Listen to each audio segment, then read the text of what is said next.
Hey everybody, how's it going? Mick, how are you? I'm doing good, David. Good, yeah, it's Davey. You know, if we're gonna use fake names, you gotta give me the right one. Oh, but I thought you didn't like Davey. You know what? I think you're right. Which one were we doing? I was doing Davey, and then you said it's David. Oh, that's right. That's right. Oh, curmudgeon. Yeah. Okay. So yeah, my apologies. Yeah, you had the right fake name. That's good.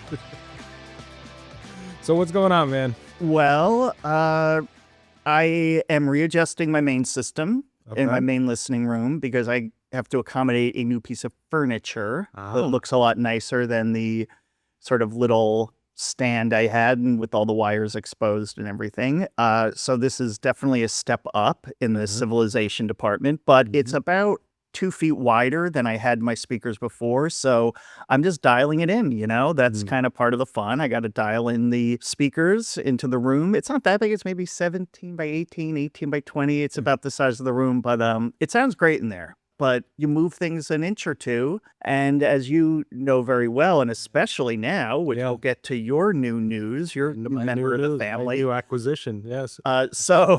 So, you know, and mine, you know, the Canton reference 9Ks are pretty easy. They're pretty forgiving. That's what I liked about them. They're just good workhorse, over-engineered German, you know, like tanks. And, you know, they've really broken in over the last couple of years, and they really, really are very different than from when I got them, I think. And what are you using to drive those? I still am using mainly the NAD M10 V2. The V3 was just announced or released. The V1 was not well received. Okay. And people really gave them NAD a pretty hard time about it. They were pretty rough on them. I don't know, but people can be mean on the internet. I don't know if you know about that. I haven't noticed that yet. Yeah, but no. Well, don't go on the internet. You won't see. But people can be really mean.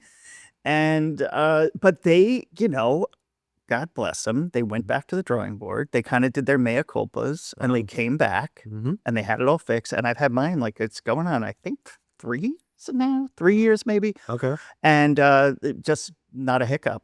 You know, it's bulletproof. And then my wife and son, like we talked about previously, I do that so they can just go in, AirPlay something. I wanted the highest performance with the absolute lowest, you know, the easiest UI for them to do, because I want them to be hooked on great audio, which they are. Both of them are. And before I had my Krell amp, the beautiful Krell streamer, the Krell Connect that I loved. It's still the best sounding, you know, 1644 streaming I've ever heard. Yeah, we call that Red Book. Red Books. Oh. Oh my God. Oh my God. This is what I have to deal with, people. This is what I have to deal with. I had all that. I had a variety of different preamps and the benchmark DAT3 coming in and out. And, you know, and I was always swapping things in and out. Yeah. But I was the only one enjoying it. Sure. Because you needed kind of like, I had to like print out a full page, single space list of how to get everything on and doing and what not to do. Trust me, guys, this is going to be so easy. What to do in case of, I got it down to 1 page. I got it on a page. 9-point type, single spaced. It's great. And they were always supportive. They're like, oh no, it sounds great. But then they were never going to touch it or use it. And that really bummed me out. Because then I was like, now I'm in that other part of audiophilia that I don't want to be in. Yeah. Which is that part like, ooh, it's my little like geeky, you know, like my little, just purely like me geeking out on stuff without, it didn't have that element of inclusivity, which is kind of what music is, right? It brings us together and does stuff. And I want my audio gear to do that. So 100%. I went with the NED. I have no regrets. Was it a step down? Do I still have my Krell amp like hidden in the basement? Just phenomenal. Great Krell quality. That's which is another topic we need to talk about too. Oh yeah, at some point. I don't. Connecticut's best, man. Yeah. But now I've gone on enough, Davey. Yes. Mazel, you have this new addition to the family. Let's talk. Do I ever? As you know, our daughter moved out. She is she's off on her own. Fled. I think the word was fled. Yeah, she used as she ran to the Uber. Yeah, in the 3 a.m. Yeah, she's leaving home after living alone for so many years. We kind of had this like extra room downstairs that was like her quote unquote playroom, you know, just filled with just crap and, her stuff. And she was here a few weeks ago and I said, okay, you get off the couch, put down TikTok. You're coming with me. We're going downstairs and all you have to do is point and either nod or shake your head because we are getting rid of shit. We are getting rid of stuff. And, to her credit, after like 3 hours, we had garbage bags filled with stuff, and we stuffed it in the back of the car, and boom, went to Goodwill, dropped it off, came back, did the same thing again. We had 2 car loads full of stuff gone. So it's like, okay, great. Now we have this room, and we're like, what are we going to do with this? Of course, my wife was like, I can make it a sewing room. I was like, no. We can't have that. So I got it in my head. And once something hits my head, it does not exit easily. That I was going to put together a listening room. I'm shocked. Yeah. Can you believe it? I cannot believe a second audiophile room. You give and you give, Davey. You just give. This is my gift to the world and myself. Yes. And because what if you're up here and then you want to walk downstairs and you go downstairs for something and you don't have a listening room down there? And if I don't have music constantly playing 360 degrees around my head 24/7, there's a problem. Yeah. I mean, truthfully, it was more along the lines of the system up here in the living room is fantastic. I love it. It's great. It's wonderful. But is it appropriate for a quote critical listening? And if we want to review a piece of equipment, is it fair for me to put it in a room where, we're using polydirectional speakers and, there are a lot of non-technical variables up here that you don't need to take into account for casual listening. But if you want to do critical listening, it matters. And so, that's how I justified it in my head. It took a couple of days. Good job, by the way. Thank you. I think so. And I'm sure it's a tax write-off now. So I got into my head, okay, listening room. So I'm like going through in my head, we're going to rip up the carpet. We're going to get rid of all the furniture in there. It's just going to be this nude room optimized for listening, completely minimal. Literally speaker, chairs, place to put equipment. That's it. And then acoustic treatment. I said, okay, well, what do I want to have in there? Just let your brain go crazy. And my brain went crazy and I was like, oh yeah, Wilson Chronosonics. And I was like, yeah, that's not in the budget. But I always wanted Magnapans for the last few years, ever since I got really serious about this. They were like the bad boys, the man in the black hat. And Magnapans, what I love about them is that A, it's an American company. B, they took the traditional way to make a speaker and threw it out the window. And they're affordable. Yeah. They are affordable. And particularly on the used market, on the secondary market, holy cow. And they're available. They're around. You can find them. So I, did some homework, did some digging around. And yeah, sure enough, on Facebook Marketplace, this guy in Jersey was selling a pair of Magnapan MG1s, probably 35 years old, maybe. And he said they were recently, 10, 15 years ago, they were fixed up. They were renovated, whatever you call it. I meet up with him. Very nice gentleman. Very, very nice gentleman. I think he was like a retired musician or something. He had like a marimba down there. And it's always seemingly the same story. Somebody gets really into music. They buy too much equipment and it's just sitting there. Huh? Yeah. Surprise face? Yes.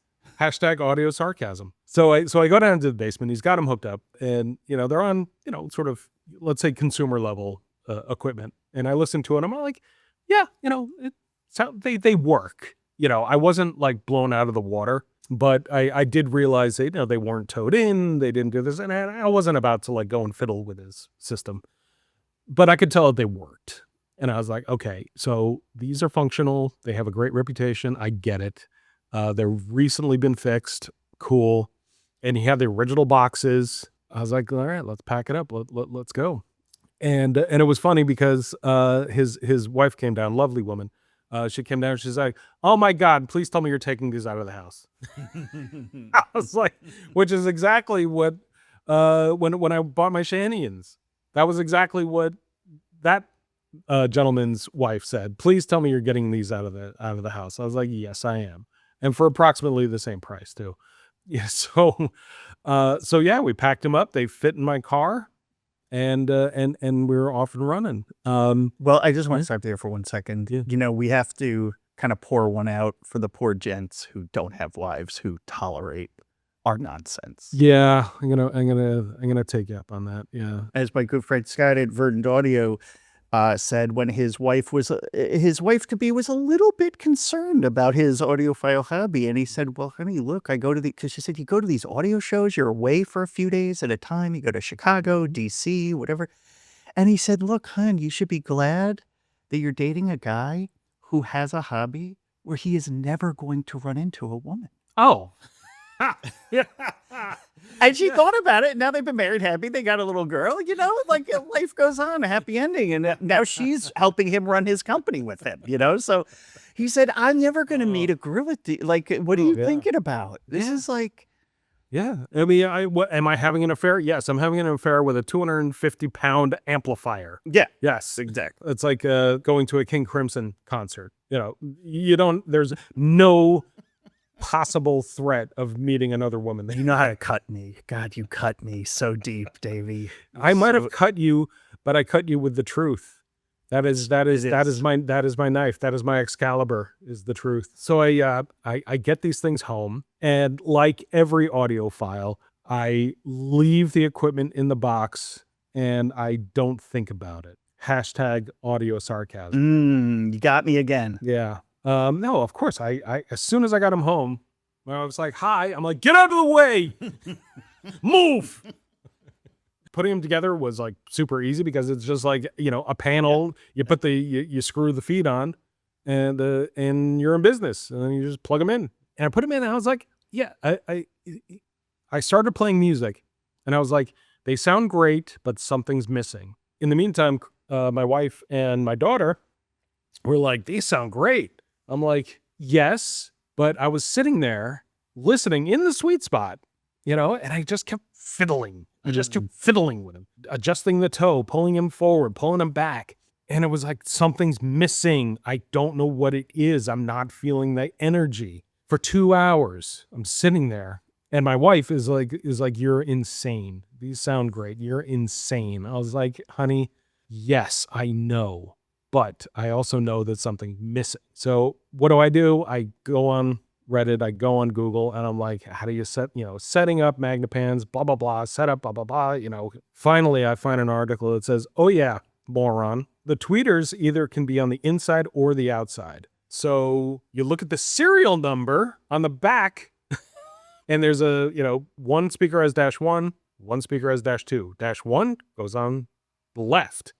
-2 goes on the right. I had them swapped. Oh, dear me. And I was like, sure, why not? And of course, I'm used to polydirectional, freaking obelisks where you can like throw them on the roof and it's going to sound fun. Yeah. I unplug them, swap their positions, plug them back in, get the towing right, back in position, hit play, same song, sit down. The world explodes around me. Mm-hmm. It was so different. I was shocked. It really dawned on me that these things are super sensitive, super finicky about where they are in your room and what kind of listening are you going to do. And I was always of the mind, I'm not the kind of guy that's going to be, sitting alone in a room, in a chair with 2 giant speakers in front of them, towed in exactly laser accurate right to their ear. But you know what? That's precisely what I'm going to be now, because resistance is futile. It is absolutely futile, man. It's going to be an experience. It's going to be interesting. I bought another lifetime wanting purchase to go with the Maggies. I picked up a Creek 5350 Special Edition, the SE. Yes, the very same Creek 5350 Special Edition that we talked about in the last episode on the audio dumpster dive. Got a little more power, a little more current. And again, I picked that up on the used market from a really, really nice guy for me. But he insisted, he's like, "Well, you're going to demo this, right?" And I was like, "Well, I thought I would just go to your house, give you money and take it." And he's like, No, you gotta listen to this thing. You haven't asked me a damn thing about it. I'm like, okay, you tell me you got the box. You tell me you still have the goddamn instructions. I trust you enough. He's like, "Well, you want my place or yours?" Wow. Does it rub the lotion on its skin too? This is getting a little rococo here. Let's go. Wait, what's your great big fat person?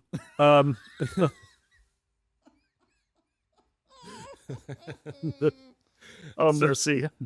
So anyway, so I was like, look, all right, yeah, I got a new set of speakers here. I do need to make sure that the Creek can put out the amount of current that Magnapans require. Right. Because they you don't want to hook up a 10-watt single-headed triode to these things. No. They need the oomph.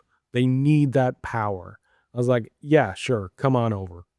And I was expecting, this like drill sergeant asshole, but he was actually super nice. He was actually really, really nice. So he comes over, he's got it in the box, with the original packing material and everything else. And he brings it over and I hook it up incorrectly the first time. And I'm like, where's the sound? And I finally did get it hooked up correctly. And I was excited. Yeah, of course. You're very brave to admit that you're not perfect that you're not audio perfect. I'm a delicate, vulnerable flower sometimes, frequently. Yeah, turned it on. They sounded great. Put on, some of my demo tracks. One of my favorite, Harry Belafonte, live at Carnegie Hall from 1957. And it is a spectacular recording. So yeah, so I listened to that and he was like, "Ooh, this is great. Who's this?" I'm like, "Yeah, it's Harry Belafonte, motherfucker." And yeah, they were spectacular. They don't really reach down into the bowels of sound. So you're not going to get 20 hertz, 30 hertz, 40 hertz out of these things. But that's what the subwoofer is for, the B&W ASW 300 that I picked up. So yeah, so I got these speakers. I got this Creek. They're sitting in boxes. Everything's sitting in boxes, waiting for a room to be planted in and hopefully blossom into a beautiful sonic garden.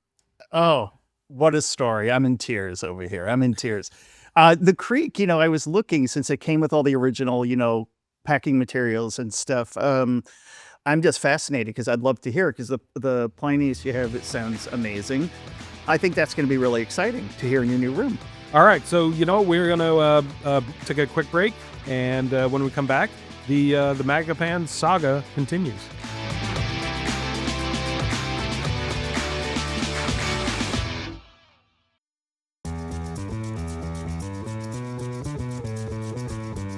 All right, we are back. Yeah, Mick, you were going to present a comment or a question? Well, my experience with these Maggies, the Magnapans, I've always loved them. I think they are... What I was going to say about Magnapan is, you're talking about this made in America, this legendary speaker. They totally tore up the rule book. They made their own thing. They made their own design. They're iconic. And they're so inexpensive and they're so good. Yeah. And I'm telling you, because price is always some perception of value in people's minds. Yeah. I feel like, and I hate to say it, but we don't deserve Magnapan. We are not, this country is not worthy of Magnapan. You know what? Because when I sat there and you played Harry came three-dimensional, like, help me, Obi-Wan Kenobi, you're my only hope. He appeared as a three-dimensional little figure right in the middle of your coffee table and was singing to me live from Carnegie Hall. And the voice, it grabbed me by the chest. Literally, I felt my breath going out. Yeah. It is such a different sound from the polys, from the Shahanians, which I also love, like ohms. I love the ohm poly. I love that polydirectional sound. Yeah. But they're so different. But oh my goodness. If we are talking about like electrostatic speakers, you got to give a shout out to Quad. For the Quad 57 or the Quad 63, they were really the originators of it. But I think Magnapan really, like, they picked up the ball. They looked at the rule book that Quad wrote and was like, yeah, it's great, but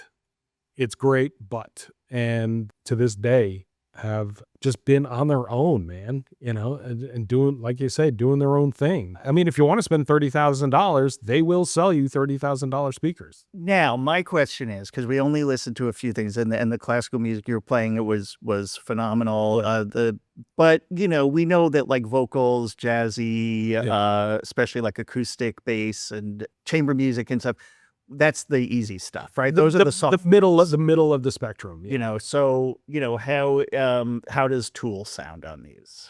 You know what? I haven't had the opportunity yet. should we take a break and Yep. like listen to something? Yeah. We'll be right back.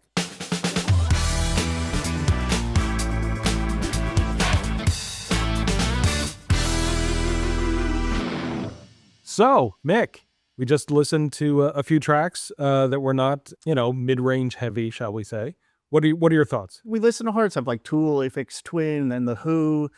I love it. I think I heard everything. I mean, I was very quiet listening. A lot of times I'm talking over because I'm pointing everything out. I just sat and listened. Do I think they're perfect for every type of music and every band? No, but tell me a speaker that is, Right. please. Right.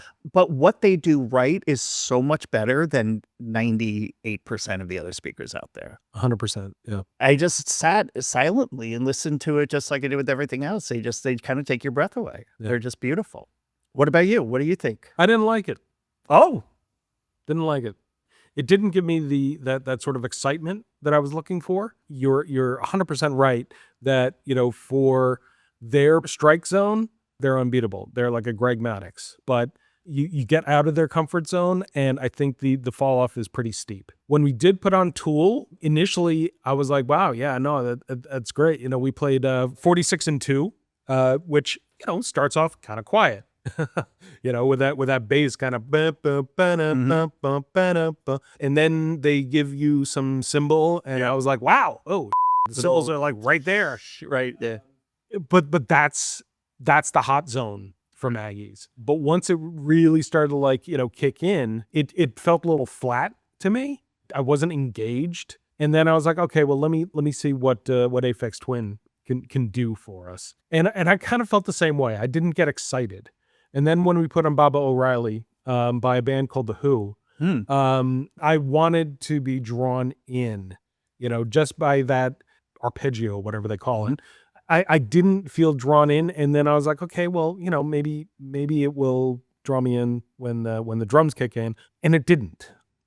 And all it did was kind of validate what I already thought. Maybe this is confirmation bias. But I was like, okay, it's good, but it wasn't great. And I think I know what the difference is. With the music that I normally will listen to, my normal everyday enjoyment music, it is more mid-rangey. It is definitely more like focused on vocals. I love like cello music. So it is going to be mid-rangey. It's also going to be just simply more intimate. It is going to be small club, Village Vanguard. Whereas Tool, Aphex Twin, The Who, those are stadium, big, massive clubs, big venues. And I think that is more appropriate for a polyphonic, polydirectional experience, to have that kind of wall of sound coming at you from dynamic speakers. Like that's what that music was built to do. That's where that music was born from. When you take music that was built and mixed for dynamic speakers and run them through the dipole speaker, it's just simply different. And I don't think it's as an effective projection of what the intention was by the producers, by the artists. That's very fair. I think when I was listening, I was doing I was definitely doing some handicapping because I noticed I did feel like the subs, I mentioned the subs in the beginning were a little bit hot. So I just thought bring them down a bit. You're not running them crossed, you don't have your crossover set properly. So I was kind of doing a little bit of math in my head, just like mental, you know what I mean? Like audio math where I'm not literally. Well, you're grading on a curve. Yeah, exactly. I was grading on the curve. Yeah. But so I was also thinking the impression I got, I was like, okay, so this is like one of the world's great opera singers singing Led Zeppelin. And I'm like, okay, so you could say, yeah, but like Robert Plant, she doesn't have that, but whatever she does, it's going to be incredibly musical, incredibly precise, and it's going to probably open your ears up in different ways. Like it's just a gas to listen to. I'd love to hear that, Yeah. And I know what you're talking about because I was grading on the curve on these because this is not optimized. Yeah. Your setup is not optimized. Right. The subs, the sound. But what I was hearing were the transient response, the sense of space. Sure. And Yeah. and the good thing about the electronic music is because it's so artificial, Yeah. sort of we call artificial. I think it's beautiful. It's I'm listening for the the decay, the release. I'm hearing for the starts and stops of everything. And this thing is just like, it doesn't propel the music forward into your face. It doesn't give you that like thumping, like sweaty palm kind of vibe. Yeah. I know exactly what you're saying. I feel like a lot of that's going to be very interesting when we rerun these tests when they're kind of optimized in their space. And I will be a lot less forgiving or grading on the curb, and we'll really sit down. Like you say, this is not really made for technical listening, for really, really close. So I kind of took it in that spirit. Yeah. But they're just remarkable. And I mean, my God, they're like, can you play Thus Spake Zarathustra through them so we can hear or was it Holst, the Jupiter? I'm thinking like they're the monoliths from 2001. Oh, yeah. You know what I mean? Da, da, da, da, da. Yeah, so I mean, these are like alien technology, though, because when you were playing it for the front day, I almost jumped out of my seat. And I know baggies, I know what to expect, and it's almost like you're never prepared for how unbelievably intimate and right there, three-dimensional. Yeah, creating that little hologram of the person right in front of you. Yeah. In fact, I think there might be a little too holographic in the respect that when I was initially setting them up here, as well as I could, I did find that when I did sit right in the sweet spot, I found that even turning my head just a little bit made the soundstage move around, and I didn't like that. So I went to the right channel speaker and I just pushed it back about 3 inches, just pushed it back a little bit, sat down, and I was like, oh yeah, no, that's it. That feels better. That feels better to me. I was able to kind of move my head around and be like, all right, I'm not getting this weird, almost vertigo from the speaker. Well, let's see. You get them downstairs, and they're all maybe your listening habit. Maybe you'll have a listening style for these where you won't move around or as much, or I don't know. I may actually start like wearing pants when I listen. Oh, okay. Oh, look at the time. Oh my goodness. Is it that late already? No, I think you're absolutely right that in order for them to be useful for critical listening, they do need to be dialed in. The room's got to be dialed in. All the acoustics got to be dialed in. But just from what I've heard today and in previous days, I'm very excited. I'm really excited. And yeah, I would be too. So this has brought up a new idea for me. Okay. Question for you. Yeah. Does the equipment break in or do your ears break in? All right. That is another chapter. Good question. Can you handle it? I'm going to have a drink first. You're sweating. I am I sweating. see it from here. No, that's just me breathing. From behind the plexiglass. I'm behind the plexiglass and I can still see you sweating, dude. All right. We'll be right back. All right. We are back. Welcome back to, what is this thing called? The Sound or Music. Sound or music. Yes, I am David Jones. I'm Mick Jones. So, before we went to the break, you raised a very compelling thought experiment. What was that? Well, we often, we always hear about gear or speakers breaking in. And my question to you is, because thinking about how when we were talking about the Maggies and you kind of might need to sort of adjust your listening to get the most out of them. Because, listening is an interactive activity. It's a sport. It's a creative act, in my view. It's something we do actively. So people who try to trick you and say, well, you couldn't tell the 256K, MP3 from the DSD file. That just proves it's all snake oil. No, it doesn't. And please be quiet and stop pretending you're a scientist because you're an idiot. Listening changes. When I was mixing music, it would change based on what I had for lunch. Sure. If you had something that had a little bit of something in it or a little bit of sugar or something, you get a little ringing in your ears or you just get a little mucus or something comes up. Like an athlete, you notice these things, these tiny little changes in your hearing and how quickly it can change and how often it can. Yeah. How many times you finish a mix at midnight, 1, 2, 3 in the morning, and you're like, oh my gosh, finally, we nailed it, guys. And everyone's like, yes, finally, we had the great moment. You come up, you wake up, you drag yourself in at 2 p.m. the next day, and you're like, what is this dog vomit I'm listening to? So your hearing plays tricks on you. Yeah. It's not, you're not a, a little voltage reader. So I've just been really curious, now one thing is, I'll just preface by saying speakers absolutely do break in, and anyone who says they don't is an idiot. But it's not the cones, it's not the surrounds, it is the spider. It is the part that you cannot see, which is usually some type of textile that holds the speaker cone in place so it doesn't flop back and forth side to side. Okay. And that is usually made of some sort of cotton. It might be a cotton wool poly, whatever it is. Yeah. But it is meant to be stiff, and it is really like up the shoes of the speaker in a way, or the jock strap. Yeah, or the jock strap. Yes. Okay. Just keeping things together, that's all. Making sure it's not flopping around. A topic for another time, I think. Audio jock straps. And over time, they will loosen up. And if you've never heard a subwoofer, actually the spider relax in real time. Yeah.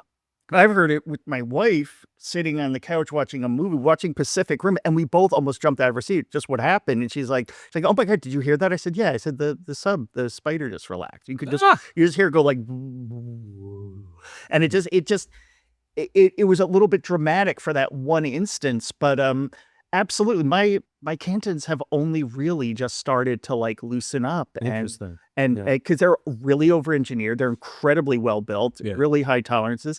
And it takes time. I work a lot, so I don't have time to really like put them through their paces many, many, many hours. But so I believe that, yes, there is a physical act of breaking in. Some people swear there's circuitry and this and that that needs time to kind of like burn in. But I think what happens is it takes time for our hearing to adjust to the sound. What about you?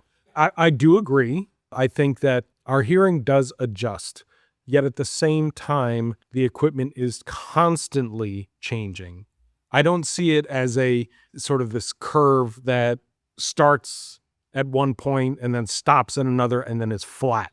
I see it more as a lifespan of any piece of equipment. Your brakes wear down in your car.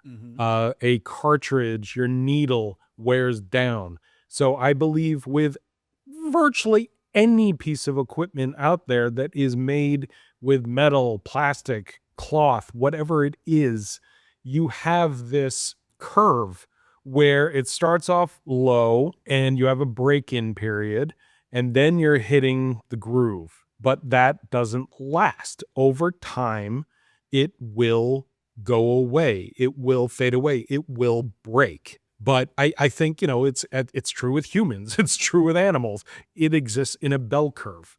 So based on that, what I see as a fact of life, our ears are also evolving. And so I think our ears are constantly chasing this curve. And I think, you're always a little bit behind. And so I think that there is this momentum of active listening where your equipment is going to change a little bit with every single note, with every single drum strike. It's going to change a little bit. And your ear and that glop of goo that's in between your ears, your brain will also change. It will probably change slower than it depends on how stubborn you are. I think it's far more complicated than what people will think. I know that there are people out there who say, well, break-in is bull. Well, okay, so if break-in is bull, then what about when it wears out? It's just gonna stay that way forever? No, it simply doesn't. I know with the phono cartridge that I bought, the Ortophon Quintet Black S, when I first put it on, I was like, I was like, a little like, screechy. But then it mellowed out. It simply did. And yeah, maybe it was my ears getting used to it, but I don't think so. I think that my brain was comparing what I was listening to the last thing that I was listening to. And the last thing that I was listening to was a worn out Denon 103R. And then I put on something new and it was like, holy big change, big change, big change. But in that example, the lion's share, then you think, is the shock of the new. That your listening, in a sense, adjusts and gets used to it. It's not like that cartridge suddenly immediately started to like degrade or change. No, it wasn't sudden. I would say that my ears did adjust, and at the same time, the cantilever mellowed. I think a lot of times you hear the change in retrospect. And that's Sure. why you can't just do this A/B trickery, like ABX blind testing or nothing else matters. It's like, I got a real bee in my bonnet for the measurement subjectivists, because they sure aren't objective. I'll tell you that. They're measurement subjectivists. I'm a listening subjectivist. Oh, I'm 100% with you on that. I forgot who it was. Maybe it was Darko. He was talking about measurements and how listening was, clearly subjective, that you can absolutely measure with a tool, spectrum analysis, all that stuff. And yeah, it's pretty sensitive, but it is not sensitive enough to measure the experience of listening to a piece of equipment or listening to a new piece of music. I'm sorry, but the equipment that is out there, no matter how sharp or sensitive it is still considered a blunt instrument in comparison to the human mind. I'm not an audiologist. I'm not a neurologist. I don't understand, really how the brain functions.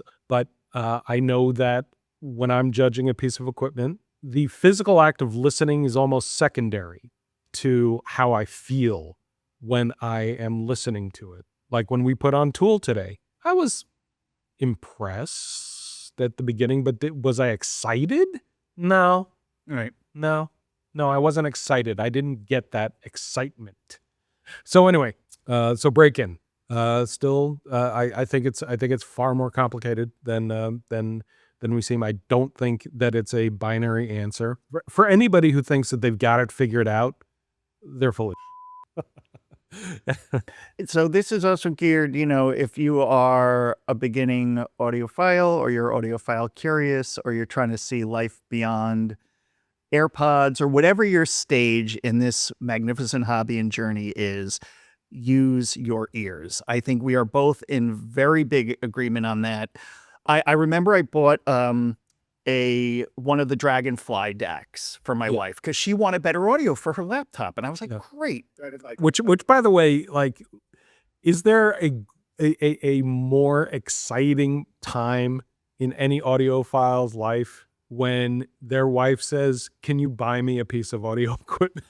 My wife has about 7 really good high-end, like Wi-Fi / Bluetooth portable speakers because of that very question. Like, I kind of go a little crazy, and now we need like an etagere or something to like display all the.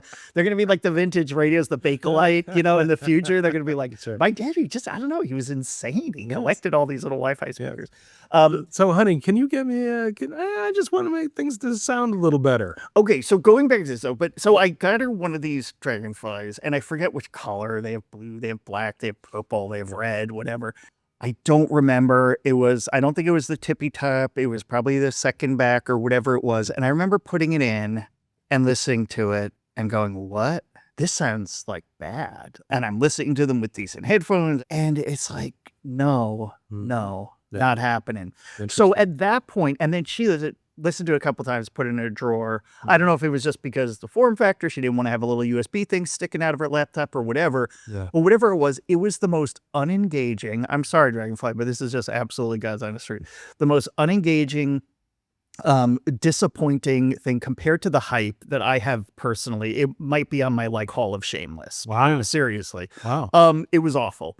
And then a few years later, one of these quote unquote science sites, one of these measurement sites, actually measured it. It measured terribly. Interesting. And I remember I looked specifically because I was like, I think I pulled it out of a drawer and I'm like, yeah, what's the deal with this? I played it again. I'm like, you know what? It still sounds like butt to me. I do not like this thing. And then I looked in and I sort of formulated in my head what I thought was wrong with it. And I felt that the measurements were off enough and they seem to correlate generally in those areas. Now, I'm not saying I don't have golden ears. I don't have like a golden, but I know how to listen. Sure. My hearing is not great, but my listening is pretty good. Damn right. And and I was listening deeply into this thing, this little USB stick, and it was so disappointing. And then I saw these measurements that actually confirmed what I thought I had heard. And now that was fun. Yeah. But I came to it from that way. Yeah. So I let my ears do the listening, and I don't buy according to what this bro culture, audio culture of like, hierarchies and language, and you have to, if you don't say ABX testing at least 5 times in every post, then you're going to be demoted from like corporal down to like sergeant. Like it's this real macho coded kind of world of technical jargon and hierarchical thinking, and you either say the right things or you are shunned and you are demoted in these worlds. It's really like it's like I call them audio incels. Like it's a really sad world. So, but people on some of those sites I've read, saying things like, I would never buy a single piece of equipment until I saw the measurements. Yeah. Like, oh wow, okay. Or even worse, when people say, I see the measurements and I know exactly what it's going to sound like. Exactly. Yeah. I'm like, no. Like, I like cars with a low drag coefficient, right? I've driven a lot of like SUVs. Sure. So when my wife wanted to get that little Jetta GLI Autobahn edition, the most fun you could probably have, except for like a Miata for about $30K. It's like it's just a blast to drive. You've been in it. And seen my my horrific driving at high speeds. I wouldn't call it horrific. I mean, certainly fast. No, I've got a bit of I'm still walking. But the first thing I noticed was like, oh my gosh, there's no wind resistance. And I noticed that, and I really appreciate that, because I'm used to kind of getting buffeted by the Grand Cherokees or whatever, like big, like, sacks of potatoes. I drive around the windy roads and stuff that corner like horribly. Yeah. So I appreciate that they love it, but I would not sit down and say, that's certainly a factor I would take into and see how it is. Yeah. But again, I noticed it from the experience of driving it, of feeling it behind the wheel. Yeah.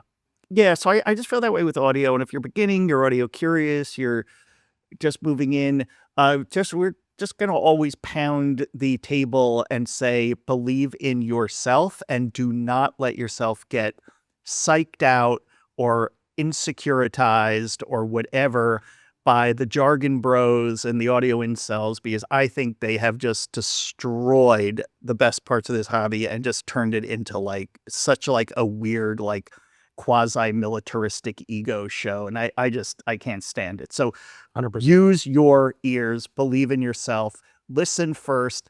Don't worry about measurements. About your point about the audio bros, there is a formula that they worship, and it is wattage divided by total harmonic distortion times the price. And that yields a number, and the higher that number is, the more they enjoy the equipment.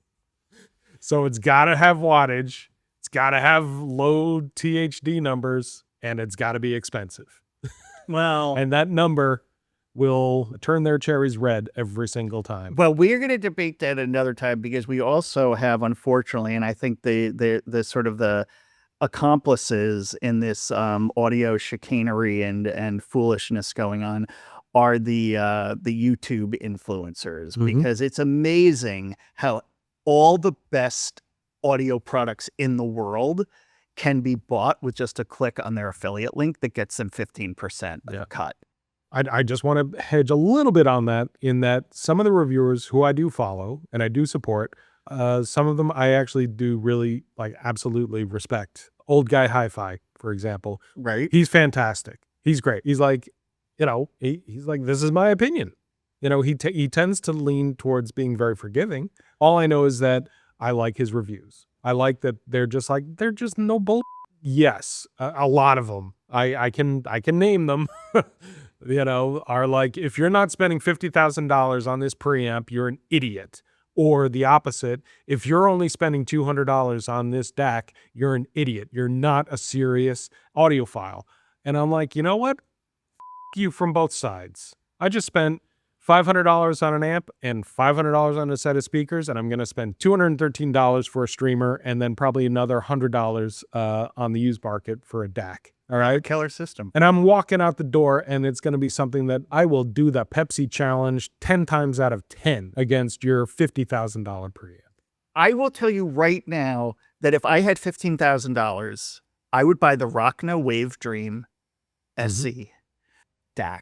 I have never heard anything reproduce the micro tonal transient response where you just fall to your knees and say, take me to your leader. That's not snake oil. Yeah. You know what I mean? That is not snake oil. And I think that Rockna are so brilliantly engineered. They're not the only ones, but I'm just picking on them because I just think that is still my reference of the greatest stack I've ever heard certainly the last few years.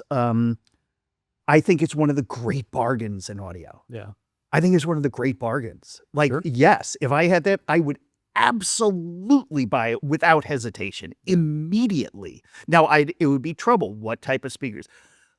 Do I have to spare? Do you have to say, well, your speakers have to be 20 times the price of your DAC?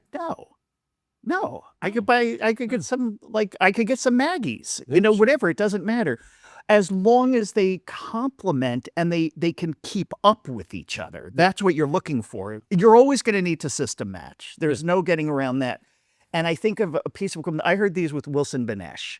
And they were like, okay. yeah, they were $35,000, $40,000 speakers. Christ. I don't think they were the best speakers I've ever heard. Yeah. They're phenomenal. They're incredible. Yeah. And I had a lot of experience with them. I think they're beautiful. I don't think I would buy those to go with it. Yeah.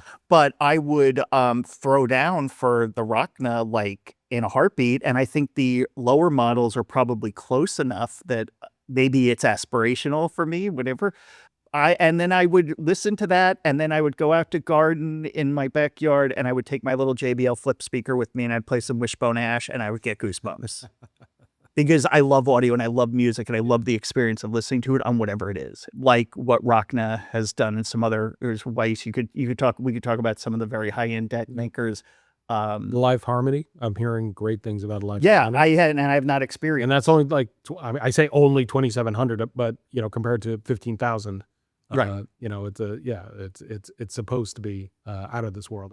Cool. Well, man, this was a lot of fun. We went a little over, but nothing that a little judicious editing can't fix. A little judicious editing, some razor blade and some tape can't take care of. But thanks, man. Really, really appreciate it, Mick. Everybody out there, keep your damn records clean, and I love you. Keep listening. Bye.